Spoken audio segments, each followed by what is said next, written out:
خەندە بەربەیانان چاوانت قورس هەڵ ئەبڕی و زۆر بەماتی تێمەڕوانی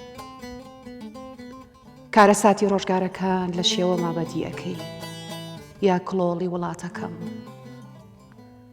تۆ پێم ناڵێی چ غوربەتێ قورگی گرتووی وەها لە بیانووی گریانی ئای لە غەمی ئەو دوو چاوە قاوەیەت قورسایی گشتیاکانی لەسەر شانە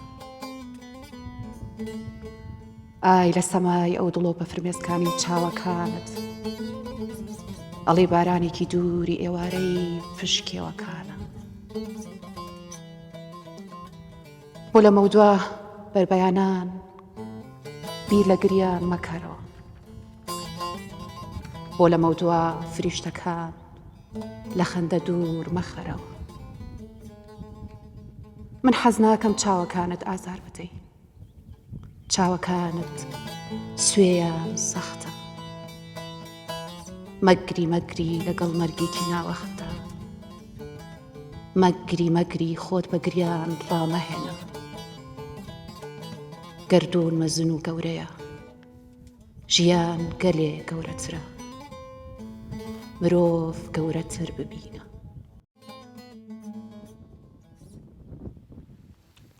دەم خۆش خەندەخان بینەرانی خۆشەویستی کەناڵی کوردستان 24 فەرمونون لەگەڵ ئەڵلقەیەکی نوێ و وەرزێکی نوێ و وێزگەیەکی نوێی بەرنامەی قەلەندەرخانە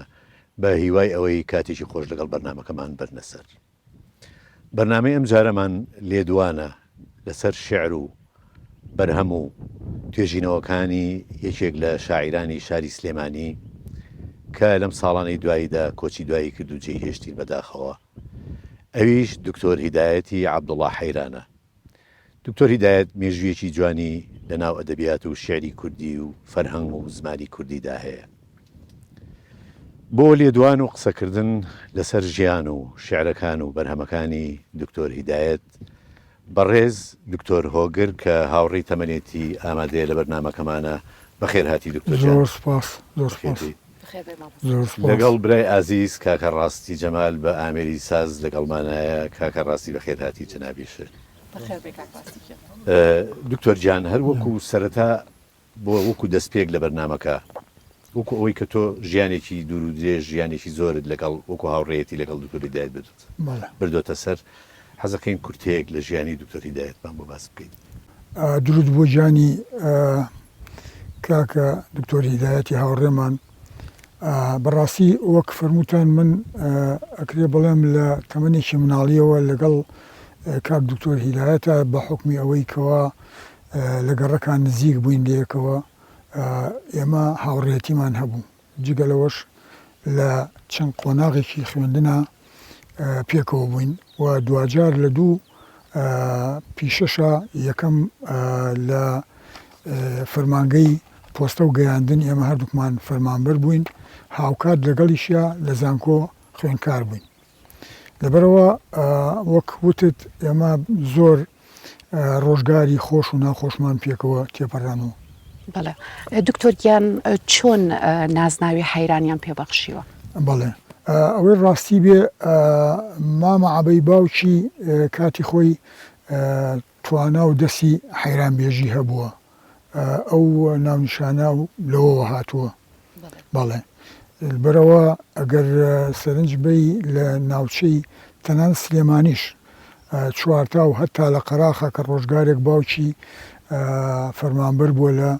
ناوچەی قەراخ هەر بە عەبدوڵڵا حەیران یا بە عەبە حەیران کوردیانە بەوە ناسراوە بەڵێ ئەکرێ ئەمە لە شێعرەکانی شاڕەنگی یابێتەوە کە ئەو لە خێزانێکی ئاوا هونەردۆست و کە باوکی حەیرانی وتووە ئەکرێ ئەمە ڕنگدانەوەیەکیش بە لە شارەکانیا بۆ بابەتی ئەدەبیات با بڵین وەکو ئەدەبیات وەڵا بەپی ئەوەی کەوا باوکی تەمەنی زۆر بوو ئەو کاتانی کە ئەم یعنی مناڵی و گەنجی ئەم کەمانە و باوکی کۆچی دوایی کرد بەڵام ئەوەی کە لە بوارەی حەیرانەوە هی تەمەنێک پێش ئەوەیە بەڵام خۆی گوێیەکی مۆسیقی باشی هەبوو لەبەرەوە ئەگەر شتێک لەبارەی گۆرانی ئەوانەوە باس بکرێ لەبارەی شعر و هونەری شعرەوە ئەو کاریگەریە لە خۆیان وەکو گوێی مۆسیقی بوونی هەبوو. بەڵێ دکتۆر جان دکتۆر هیدایەت سەر بەنەوەیەکی شیعری توانین بڵێ دوای ڕوانگەیە کە بڵین لە هەفتاکانە دەستیان پێ کردووە ئەو نەوەیە کۆمەڵێک شاعری تیا بووە کە ئەم شاعرانە وەکو ئەوی کە دەربارەی ژیانی شارەزا بن زۆربیان هاوڕێژ بوون بەیەکەوە ئەو شاعرانە یعنی ئەمەوێت پێگەی ئەو شاعرانە زۆرە نەگەر نایان بێنین کۆمەڵێک بەداخەوە گەلێکیان لە ژیانە نەماون ئەو شاعر و نووسەرانە هەندێکیشان ماون و هیوای تەمەندرێژیان بۆ خوازین وەکو جەنابە وەکو بەکر حەسەن کە ماوە وەکو گەلێکی تر وەکو دکتۆر دلێر یا ئەوانەی کە لە زانکۆ لەگەڵیا بوون شاعیرەکانی ژوەکو عوسمان شەیدا بڵێن ئومێد ئاشنا یا سەلام ئەمانە نەوەیەک بوون تایبەتمەندی ئەو نەوەیە چی بوو ئەو نەوە شعریە کە وڵا ئەوەی ڕاستی بێ وەک بەڕێستان وتان ئەمان دوای ڕوانگەیە لەبەرەوە ئەبینی ئاستی بڵاوکردنەوە لە ڕۆژگاری ئەوانان زۆرتر بوو هەلومەرجی وەرجێڕان زۆرتر بوو لەبەرەوە نەوەیەک بوون کە ئەکرێ بڵێم جگە لە ئەدەبی کلاسیکی کاریگەری ئەو وەرجێڕانانیان لە سەر بوو کە لە ئەدەبی عەرەبی و تەنانەت جیهانیشەوە بۆ کوردی وەرەگێڕا ئەوەش خۆی لە خۆیان تۆزانی کاریگەریەکی باشی هەبوو یعنی زۆر وێنە و زۆر لایەن لە ئەدەبی کوردیا کە لەو ڕۆژگارە باس ئەکرا ڕەنگە پێشتر بەو جۆرە نەبوو بێ لەبەرەوە دروست وایە نەوەیەک بوون کە ئەو کاریگەریە و زۆریشیان بەڕاستی خوێنەری ڕشت بوون تۆ ئەشزانی کە کتێبیش بە ڕێژەیەکی زۆرتر چ کوردی و چ عەرەبی زۆرتر لە ئارا بوو لەبەرەوە ئەکرێ بڵین سەرچاوەکەیان جیاواز بوو لەو سەرچاوانی کە لە کۆنا بەردەست بوو ئەنی بەڕێستان ئەزانن لە کۆنا فەقەیەک یعنی زۆر بە زەحمەت توانیوێتی دیوانی شاعرێکی کۆنی دەستکەوێت چکە بەدەست نووسراوەتەوە بەڵام لە ڕۆژگاری ئەوانە هەلومەرجەی بەتایبەتی لە دوای هەفتە بۆ نووسینی کوردی و بڵاوکردنەوەی کوردی ڕەخساخۆی لە خۆیان لە پۆلینکردنی ئاستی بڵاوکردنەوە بە یەکێک لە شەپۆلە زۆر گەورەکان داهاندێ بەتایبەتی تا 74 دیارە ئەو کاریگەریەش مابوو تا قۆناغی ئەوان کە زۆرینەیان لە کۆتایی هەفتاکانە ئەوانە هاتنە بواری نووسین و بڵاوکردنەوە. بەڵێ دکتۆر گیان درێژە بە قسەکانمانی لەسەر شاعر پاشەوەی کاک حەمید و کاک ڕاستی شعرێکی ترمان پێشکەشەکەن فەرموو.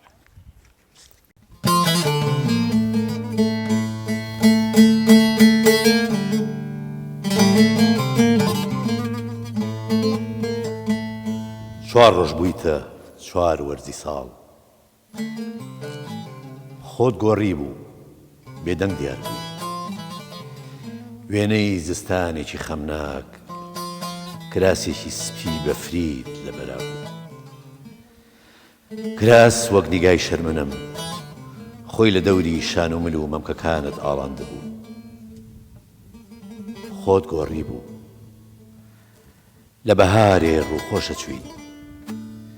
کراسێکی ئەودامانی سەوز سەوز وەک عەشقەکەم خۆی ئەکردە سەرگەردانی هەموو باڵات خۆت گۆڕی بوو هاوین ئاسا کراسێکی سووری ئاگراویت لەبەردا گڕ لە مەمانت هەڵدەسا خۆت گۆڕی بوو کراسێکی زەردی تەنک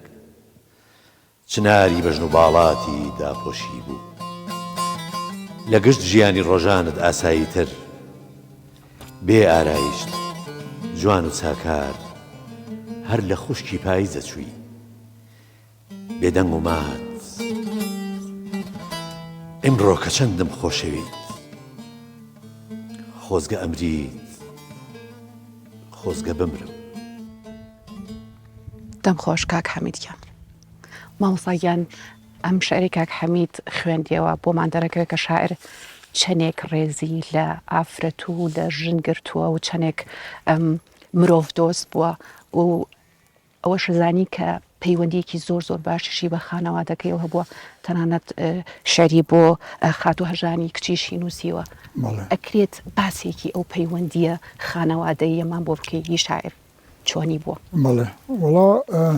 دروست وایە دیارە هەموو باوچێک مناڵی خۆی خۆشەیە بەڵام ئەو بەپێی ئەوەی کەوا هەر لە بنەچە جانێکی شاعرانی تیا بوو ئەو زۆر بۆ مناڵەکانی دڵسۆز بوو دڵنەرم بوو بۆ بە تایبەتیش ڕەنگە بڵێم هەژانی کچی هەمیشە لە یادی بوو زۆر جاریش باسی بۆ کردم باسی نەرمی کچانەی هەژانی بۆ کردم لەگەڵ ئەوە باسی خۆشەویستی ئەوی بۆ کردم دروست وایە ئەو ژین دۆست بوو ئەو ئافرەت دۆست بوو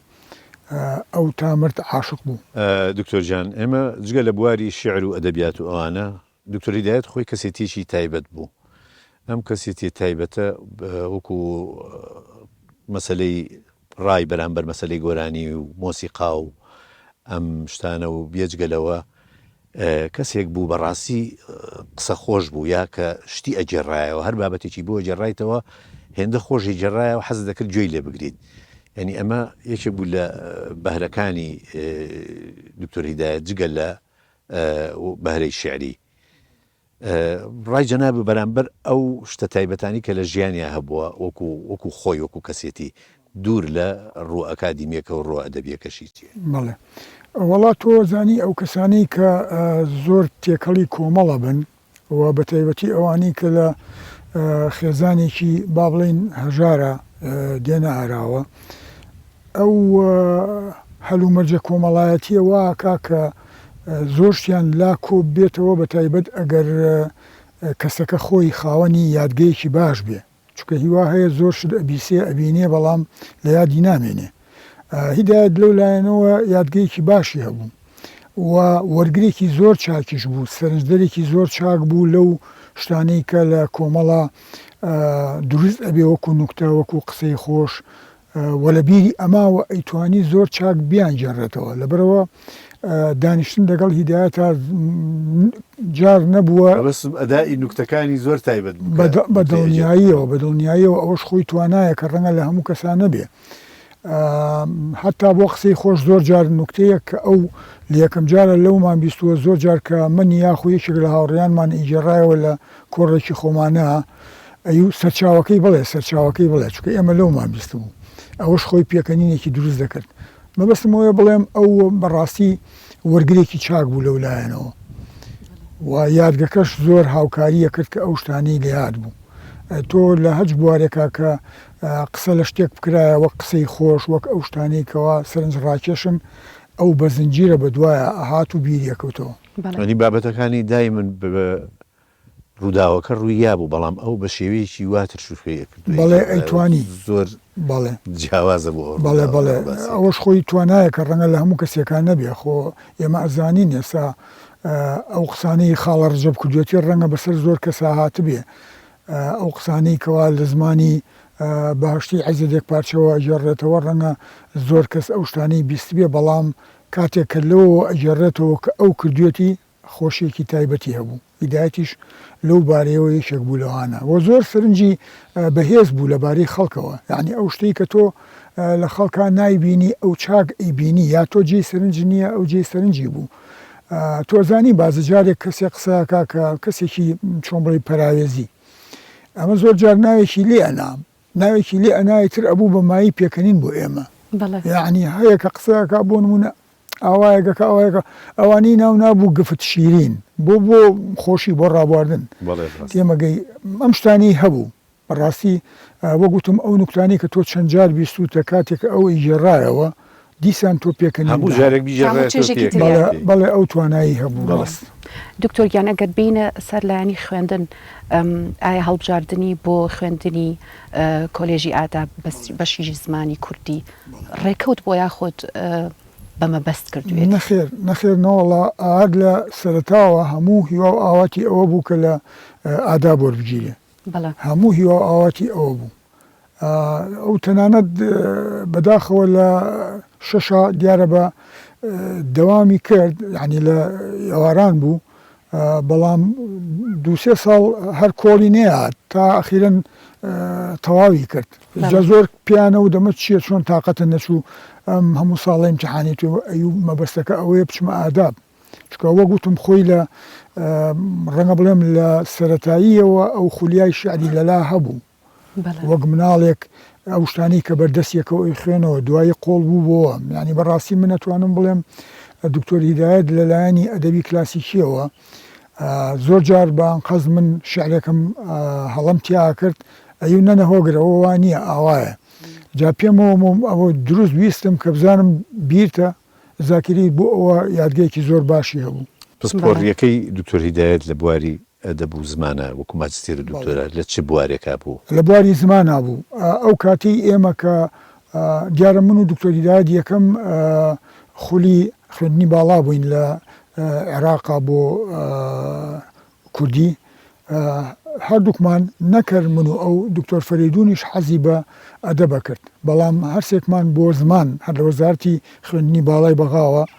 ناومان هاتبووە بەڵام دوجاریش لە زمانە ئەو توانی کە ماستەر و دکتۆراکەی لە زمانە لە وشەسازیە بەسەرکەوتویی بەدەست بێت دەوەچی ئەو چوارە ئێوە دکتۆر حەمەد لێر و دکتۆر فەریدون عەبدولبەرزنجی و جەناب و دکتۆر هیدایەت یەک ینی لە یەک فترەی زەمەنیە پێکەوە خوێندتانەوە ئێمە لە وەک بەکەلێرۆس بەڵێ من و دکتۆر هیدایەت پێکەوە بووین بەڵام دکتۆر دلێر پێش ئێمەیە دکتۆر فەریدون پێش ئێمەیە چکەوە گوتم ئێمە پێشمەرگایەتیمان کرد بە نیسبەت منەوە دوورخستنەوەم بینی ئەمانە چەند ساڵێک من دابڕاوم لە خوێندن کە بەدەست خۆم نەبووە دکتۆر هیدایەتی شەر بەو شێوەیە لە بەرەوە بەکەلێرسەکەمان دواکەوت لە چاو ئەوانە بەڵام بۆ ماستەر من و دکتۆر هیدایەت و دکتۆر فەریدون و دکتۆر دڵشاد عەلی و ڕەفیق شوانی لەگەڵ فواد حسێنە ئەمانە ئەو کاتە وەرگیراین تەمە درێژبی مامۆستاگیان شعرێکی تر بەشدار پێکەین بە هاوکاری کاکڕاستی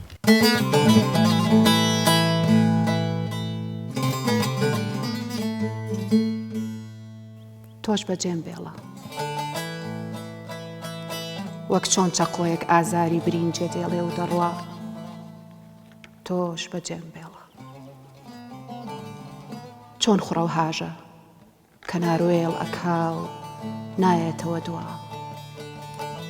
تۆش بەجێم بێڵە چۆن مەستێک ئاخر پێیەکی لێ دەڕژێ چۆن گوڵاڵەیەک لە سارای بەهار تەمەنی کورتی جوانی ئەیکوژێ تۆش بەجێم بێڵە وەک گریانی پیاوێکی ماندوو لە عاشق جێماوە وەک دوا باڵندەی سەردیوارێکی کۆشکێکی ڕووخاو تۆش بەجێم بێڵە تۆش بەجێم بێڵە دوای ئەوەی هەموو سارای ڕۆحمت ئاگر تێبەردا دوای ئەوەی هەموو حەز و خۆزگەمت لە دڵ فڕێدا تۆش بەجێم بێڵە بارانی مانگی حوزەیرانی ژی تۆش بەجێم بێڵە بم دەرەوە دەست ڕەشەبای ئەوین تۆش بەجێم بێڵە خۆت زوو پێت توتم بگەڕێوە لە دەریای عشقی مندا ئەخنکی بگەڕێوە من ئاگرێکم لە بەستەڵەکی دڵما ئەسووتێ تۆش بەجێم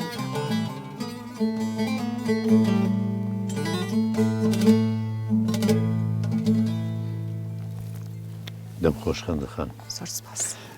دکتۆر گیان حەزەکەم باسی شتێ بکەم ئەو وەکو کە مامۆستای زانکۆ بووە کاتی خۆی هەندێک کێشە و گرفت لە زانکۆ و لە زانکۆکان و لە بواری خوێندندا هەبووە قسەی زۆر بوو دەربارەی ئەوە کە هەندێکی لەوانەیە بڵێم هاتۆتە دی ئەو قسانێکەوە کردوێتی حەزەکەم باسێک لەو بابەتە بکەیت بەڵێ وەڵا ئەوێ ڕاستی بێ زانکۆ تۆ زانی ئەو دامەزراوەیە کە نەتەوەکان بەڕاستی زانکۆیەکە پێشێخە ئەو لێکۆڵینانەیەکە لە زانکۆیە کرێ بەڵام کام زانکۆ ئەو زانکۆیی کە بەڕاستی زانستیایە ڕێز لێ ژیراو بێ. ئێمە لە کوردستانە زانکۆمان زۆرن ئەو کاتەش تا ئەو کۆچی دوایی کرد زۆر بوو بەڵام بەم ئاستی ئێستا نەبوو بەڵام ئەو کاتە ئەیوت ئەم هەلومەرجی کە منی بینم لە کوردستانە ئەمە بۆ سەرقاڵکردنی گەنجە بۆ 4 ساڵ سەرقاڵکردنی گەنج بۆ 4 ساڵ تەنانەت جاروبار سوعبەتی ئەکردەی و ئەی تۆ بۆ خۆی لاگەکەی تۆ بەشی 3 پرسیار و 2 فەرعیان پێ بڵێ حکوومەتی هەرێم زیاتری ناوێ مەبەستم ئەوەیە ئەو دەرکی بۆ کردبوو کە بابەتەکە لێرە هێندەی کە ژمارەیە هێندە ناوەڕۆک نییە لە زانکۆیە و لە کارکردن بۆ زانکۆیە بەداخەوە کە پێشتر وانە بوو ئەو زۆر بە ڕاشکاوی ئەوەت ئێمە نایشارمەوە کە جاروبار لەگەڵ هاوڕیانی هاوتەمەنی خۆمانە ئەوە ئەڵین ئەو زوو دەرکی بۆ کرد بەڵام ئێمە ئەو کاتە بەو بۆچوونانی ئەو بەڕاستی پێەکەنین بەس لە ڕاستیە ئەوە ئاکامەکەی واکەوتەوە دانی مەبەست لە چییە مەبەست دەوەی ئەو بڕوانامەی کە قوتابیەک لە زانکۆیە ئەیهێنێت ئەگەر کاری پێنەکە پاش چەند ساڵێک ئەو زانیاریە و ئەو زانستە ئەپوچێتەوە ینی ئەگەر بۆ قوتابیەک کە زۆر جددیش بێت و زۆر زیرەکیش بێت یعنی یەکێک لە کێشەکان ئەوە بوو کە من کاتی خۆی ئەزانم باسی ئەو بابەتانەی ئەکرد کە هیچ سوودێک لەو زانستە نابینن کە لە زانکۆکانە وەریەگرن ینی ناڵێم بس هیچ سوودێکی ئەو تۆ وەرناگرن بەڵێ خۆی بەداخەوە کاکە حەمید لێرە هێندەی کە خولیای وەرگرتنی بڕوانامە هەیە لە هەلومەرجی ئێستای کوردستانە هێندە خولیای بەدەستێنانی زانستەکە نییە لەبەرەوە تۆ زانی خۆی فێربوون 3 کۆڵەکەی هەیە یەکێک لەوانە خوێنکارەکەیە خوێنکارەکە کە خۆی وزەی ئەوەی تیانە بێ و حەزی ئەوەی تیانە بێ لە هەچ پسپۆڕیەکە کە جۆ نەگرێ وەک پێویست ئاکامەکەی ئەوە دەرەچێ دوایەوە لە بیریشن نەچێت جاران کەسانێک کە ناوەندی تەواوە کرد یاخود ئامادەی تەواوە کرد پاش ماوەیەک دا ئەمەزرا کاری دەزەکەوت ئێستا ئەوە نییە لەبەرەوە ئەو پاڵنەرە لای خوێنکارەکە نییە بۆ زۆربەی زۆری پسپۆڕەکان ئەو حەماسە نییە بۆ معریفە نەخێر ئەو وەکو جاران نییە لەبەرەوە بەڵام دکتۆر هیدایەت زۆر بە شێوەیەکی تەنز ئامێز ئەوانەی ئەخستە ڕوو ئەو کاتە ئێمە ئەو کاتە زۆر بەڕاستی وامان نەئەبینی بەڵام بەداخەوە لە دوای کۆچی ئەو لەبەر ئەوەی لە هەموو قەزاو ناحیەکە زانکۆکرایەوە هەر بۆ بەشی کوردی لەو بڕوایم ئێستا 23 بەشی کوردی هەیە لەبەرەوە تۆ 23 بەش بکەیتەوانێ و هەرچی نمرەیەکی کەمی هێنا لە زانکۆ وەرگیرێ و دوایەوە زانکۆکان ئەو دەستەی وانەبێژی وەک پێویست نەبێ ئاکامەکەی هەر ئەمە دەرەچێ پاشان وەگوتێ ئەگەر خوێنکارەکە چاوی لە داهاتووی نەبێ ڕوون نەبێ بەرچاوی بۆ داهاتوو ێ بەدڵنیایەوە ئەمە دەرەچێکە لە ئێستا هەیەەوە تا ئێستا ساڵانە بە هەزارەها دەرچووی زانکۆمان هەیە بەڵام یا ئەوەیە چاوی لەوەیە کە بڕوا وڵاتەکە بەجێبێڵێ یاخود زۆریان تووشی خەمۆکی ئەبن ئەو کاتە بەڕاستی ئەو شتانی بازە کرد دکتۆریان ئەگەر باسی مافی خاوەنددارێتی لە شاعرا بکەین شاعر کاتێک شعری بەهشتی ئەو بەرپردەکە ئەنووسێ ئاگادارێکەنەوە کە نووسەرێکی تر بە ناوی ڕێبوار لە ئەوروپا ئاژی ڕۆمانێکی بە هەمان ناونیشان بڵاو کردوێتەوە ئەو کاتە شاعر ئەڵێ ئەگەر ئەو ئاگادار نەبوو بێ کە من ئەم شعرم نووسیوە ئەتوانم لێ خۆش بم یا لێ ببورم ئەم دیاردەیە ئایا تا ئێستش لە ناو شاعران و نووسەرانی کووردا هەیە و چۆن بەڕێزت چۆن ئەو شتە ئەبینیت وەڵا ڕاستێکی ئەوە دوو لایەنە لایەنێکیان ئەوەیە زۆر جار لەبەرەوەی کۆمەڵی مرۆڤ شتەکان ڕوودانەکان بۆچوونەکان ئەندێشەکان هێندێکی لە یەک ئەچێ لەبەرەوە ئەشێ تۆ شتێک دروست بێ تەنانەت هۆنراوەیەک ئەشێ لە ڕۆژگارێکی زۆر کۆنا وترابێ شاعیرێکی تر لەم ڕۆژگاری ئێستاە ئەو هۆنراوەی هەر نەدی بێ بەڵام هۆنراوەیەک بڵێ سێرەکە بڕبڕی پشتی هۆنراوەکە لەوە چێ ئەمە ناچێتە ئەو خانەی کە بڵین ئەم لەوی دزیوە یاخود لەوی وەرگتووە. بەڵام بە دیوێکیکە ئەگەر هاتوو بە ئاگا بێ لە بواری ئەکادیمی و وجدانیە ئەکرێ بڵێ ئەم ناونیشانە من لەوە هێناومە ئەو کاتە بڵێ لە بواری ئەدەبیا هیچ گلەیەکی لەسەر نابێ. ڕاستە. ئازیزانی قەلەندەرخانە بە شعرێکی جوانی شاعر کۆتایی بە بەرنامەی قەلەندەرخانەی ئەمڕۆمانە هێنین. بەر لەوەی بۆ شعرە کۆتایی بە بەرنامەکە بێنین ئەمەوێت زۆر سپاسی دکتۆر هۆگر بکەم بۆ ئامادەبوونی دکتۆر گیان بەخێربەی سەر چاوانمان دووبارە زۆر سپاسی کاکڕاستی بکەم دووبارە بەخێر بێ و زۆر سپاسی هاوکارم کاک حەمید بکەم. سپاس بۆ تۆش. فەرموون.